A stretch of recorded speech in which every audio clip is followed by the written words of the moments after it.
अस्सलाम वालेकुम स्टूडेंट जी, welcome back. तो स्टार्ट करते हैं। तो आज हम लोग अपना क्वेश्चन नंबर 11 और 12 जो है ना, एक्सरसाइज 1.4 हम लोग आइकम पार्ट 1 की पढ़ रहे हैं। तो 11 और 12 क्वेश्चन जो है ना हम लोग जो है ना इस वीडियो के अंदर अटैम्प्ट करेंगे। तो आप लोगों से फिर वही दरख्वास्त और रिक्वेस्ट है कि यार अगर आपने चैनल को सब्सक्राइब नहीं किया तो वो ज़रूर कर दें और बाकी लिंक्स को ज़रूर शेयर करें। आपको कोई भी वीडियो चाहिए तो आपको प्लेलिस्ट में मिल जाएगी। लें जी, शुरू करते हैं। सबसे पहले उसने कहा कि by selling an article for 21 a dealer made a profit of 40%. Find the cost price. एक चीज़ थी, सेल की है 21 रुपये की किसी भी डीलर ने, और प्रॉफिट उसने रखा है 40%। तो कॉस्ट वो कह रहा है फाइंड कर दें। तो जैसा कि अगर आपने प्रीवियस लेक्चर नहीं देखे तो आप सबसे पहले जाके ना वो प्रीवियस लेक्चर जो है ज़रूर देखें। अब ना तो उसने हमें कॉस्ट दी हुई है, लेकिन उसने कह दिया कॉस्ट फाइंड करे, बस प्रॉफिट दिया हुआ, प्रॉफिट भी नहीं दिया हुआ, बस ये कहा है कि 40% प्रॉफिट था। अब किसका प्रॉफिट था? 40% कॉस्ट का। ठीक है, हमेशा प्रॉफिट जो है ना वो कॉस्ट का ही होता है। ठीक है, अब कॉस्ट भी नहीं दी हुई तो फिर क्या करेंगे? सबसे पहले देखें, डाटा बनाएंगे। सेलिंग प्राइस वो 21 थी, कॉस्ट प्राइस उसने फाइंड करने के लिए कहा, हमारे पास नहीं, हम फर्ज कर लेंगे कॉस्ट हमारी एक्स थी, प्रॉफिट कितना था? 40%। और ये आपने हमेशा याद रखना है हर क्वेश्चन में कि किसका 40% लेना है या किसका परसेंट लेना होता है, कॉस्ट का। उसने यही कहा था ना कि प्रॉफिट कितने परसेंट है? 40%। किसका 40%? कॉस्ट का। तो ये परसेंट जो है ना, ये एक ही चीज़ आपने अपने माइंड के अंदर ना ये रखनी होती है सारी जो है ना। तो उसके बाद 40% ऑफ कॉस्ट का आपने 40% जो है ना यहाँ पे आपने सिंपली जो है ना ले लेना। उसके बाद अगर आप यहाँ पे देखें तो ये एक मेन फार्मूला है जिसके अंदर हम लोगों ने ये सारी चीज़ों को ना पुट कर देना है। जैसा कि अगर आप यहाँ पे देखें, एक फार्मूला है जो कि बेसिक फार्मूला पहले से हम लोग पढ़ रहे हैं कि cost price plus profit is equal to selling price. यानी ये एक मेन फार्मूला है जो हम लोगों ने याद रखना होता है कि कॉस्ट, उसमें आप प्रॉफिट ऐड करें तो आपके पास सेलिंग प्राइस आ जाएगी। अब अगर आप देखें तो कॉस्ट थी हमारी एक्स और प्रॉफिट कितना था? 40%। कितना किसका लेना? 40% एक्स का। वो पीछे हमने फाइंड कर लिया। और सेलिंग प्राइस वो 21 थी, वो मैंने यहाँ पर लिख दिया, आप देख सकते हैं। फिर एक्स वैसे रह गया। 40% लेना है एक्स का, तो 40 के साथ ये परसेंट लिखा हुआ है। इस परसेंट को कैसे ख़त्म करते हैं? 40 को 100 से डिवाइड करवाएंगे। परसेंट कब ख़त्म होगा? जब 40 को 100 से डिवाइड करवा दें। तो 40 को 100 से डिवाइड करवाया तो ये रकम आ गई और साथ में ये एक्स भी आ गया। 21 वैसे ही रह गया। अब देखें, ये एक एक्स था और ये 0.40 एक्स था। तो ये एक इस 0.40 एक्स में जमा हो जाएगा। नहीं, आपने कैलकुलेटर पर लिखना है 1 प्लस 0.040, दोनों को जमा किया तो हमारे पास आ गया 1.40 एक्स आ गया, यानी दोनों एक्स जमा हो गए। ये पूरा एक्स है जबकि ये 0.4 है। दोनों को जमा कर लिया तो हमारे पास कीमत आ गई इज़ इक्वल टू 21। अब जैसा कि आपको पता है हम लोगों ने एक्स फाइंड करना है, तो एक्स ऐसे ही रहेगा। एक्स के साथ ये जो पूरी रकम है ना, ये सारी की सारी रकम ये मल्टीप्लाई हो रही है। इस पूरी रकम को उठा के 21 के नीचे लिख देंगे। ये देखें, ये सारी रकम इधर मल्टीप्लाई हो रही है, इस तरफ आके ये 21 के नीचे जो है ना डिवाइड हो जाएगी।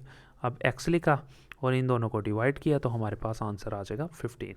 ये जो 15 है ना, ये हमारी कॉस्ट प्राइस थी। इसका मतलब था हम लोगों ने 15 रुपये का जो है ना ख़रीदा था, ये हमारी कॉस्ट प्राइस थी। तो ये आप लोगों ने अपने माइंड के अंदर रखना है कि हमारी कॉस्ट प्राइस जो है ना वो कितनी थी जी। कॉस्ट प्राइस हमारी 15 रुपये थी। तो ये आप लोगों ने ज़रूर याद रखना है।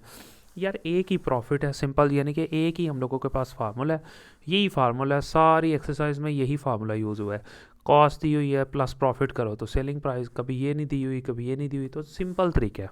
लेकिन तब समझ आएगा जब आप सारे लेक्चर्स प्रीवियसली प्लेलिस्ट में जाके अगर आप वॉच करेंगे, फिर आपको अच्छे तरीके से समझ आ जाएगा। ये लें जी। उसके बाद अगर हम अगला क्वेश्चन देखें, अच्छा ये फार्मूला चेंज हो जाता है अगर प्रॉफिट ना हो। आमतौर पे ये होता है ना कि कॉस्ट कितनी थी उसमें प्रॉफिट ऐड करके हम चीज़ बेचते हैं, लेकिन अगर प्रॉफिट ना हो, लॉस हो जाए, तो फिर cost minus loss is equal to selling price. ये एक क्वेश्चन है, बस सिर्फ एक ही क्वेश्चन है आपकी पूरी इस एक्सरसाइज के अंदर जो थोड़ा सा डिफरेंट है। अगर आप देखें, एक वॉच थी, हम लोगों ने वो मतलब सेल कर दी 850 की, और हमें लॉस कितना हुआ है? 4.5%। ये 1/2 को हम कहते हैं 0.5, 4.5% लॉस हुआ है। तो फिर कॉस्ट कितनी थी, ख़रीदी कितने की थी? फिर वही तरीका, अगर आप देखें हमारे पास डाटा क्या था, सबसे पहले फिर वही चीज़, सेलिंग प्राइस वो कितनी थी जी? 850 रुपये। कॉस्ट कितनी थी वो कोई पता नहीं है। तो अगर कोई पता नहीं है तो फिर हम क्या करेंगे? कॉस्ट को फ़र्ज कर लेंगे। जैसा कि आपको पता है कि हमारी कॉस्ट जो है वो कितनी है, यहाँ पे एक्स है वो हम लोगों ने यहाँ पे फ़र्ज़ कर लिया। अब अगर आप देखें लॉस कितना था, ठीक है जी, वो था 4.5% किसका, कॉस्ट प्राइस का। ये मैंने लिख भी दिया कि लॉस कितना था, 4.5% ऑफ कॉस्ट प्राइस।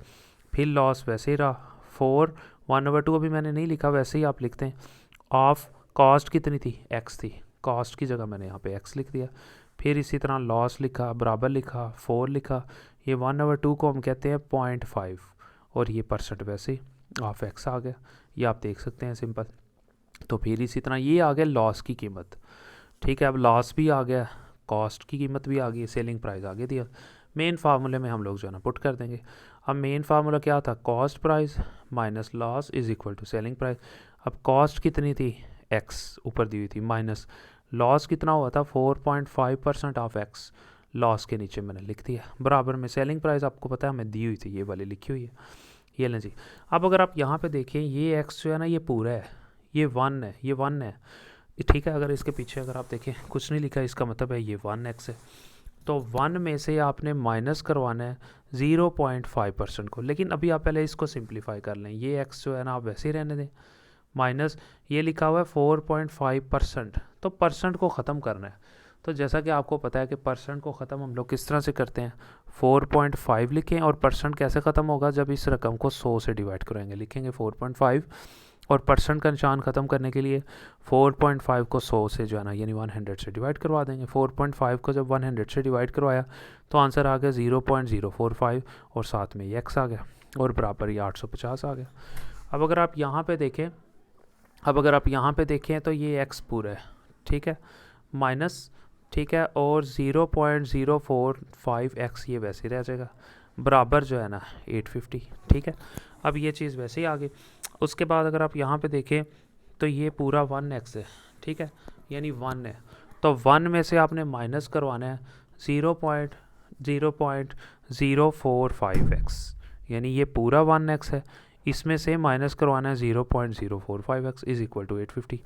1 में से माइनस करवाएं 0.045, तो आपके पास आंसर आ जाएगा 0.955x, बराबर में 850 वैसे रह गए, यानी ये पूरा 1 है, और ये 1 नहीं है, ये 0.045 है। तो 1 में से इसे माइनस करवा दें तो ये चीज़ आपके पास आ जाएगी एक्स वैसे ही इज इक्वल टू 850। फिर आपने एक्स फाइंड करना है, तो एक्स वैसे रहने दे, और ये पूरी रकम एक्स के साथ मल्टीप्लाई हो रही है, इस पूरी रकम को ला के इस 850 के नीचे डिवाइड करवा दें। देखिए 850, ये पूरी रकम ला के इसके नीचे डिवाइड करवा दी, तो दोनों को जब डिवाइड करवाया तो हमारे पास जो है ना प्राइस आ गई 890 रुपये। इसका मतलब है 890 रुपये हमारी कॉस्ट थी, यानी 890 की तो हम लोगों ने ख़रीदी थी, जबकि बिकी कितने की, सिर्फ 850 की। तो ज़ाहिर हम लोगों को तो फिर सीधा सीधा लॉस ही हुआ ना, प्रॉफिट तो ना हुआ। तो बहुत सिंपल है, हर एक के अंदर वो आपको प्रॉफिट नहीं देगा, सिर्फ परसेंट देगा कि यार इतने परसेंट प्रॉफिट है। तो हमेशा कॉस्ट का लेना होता है, हम लोगों ने हमेशा से ना कॉस्ट का लेना होता है। तो आई होप कि आपको अच्छे से समझ आ गई होगी। ले जी, मिलते हैं इंशाल्लाह ताला नेक्स्ट वीडियो में जी। Thank you so much.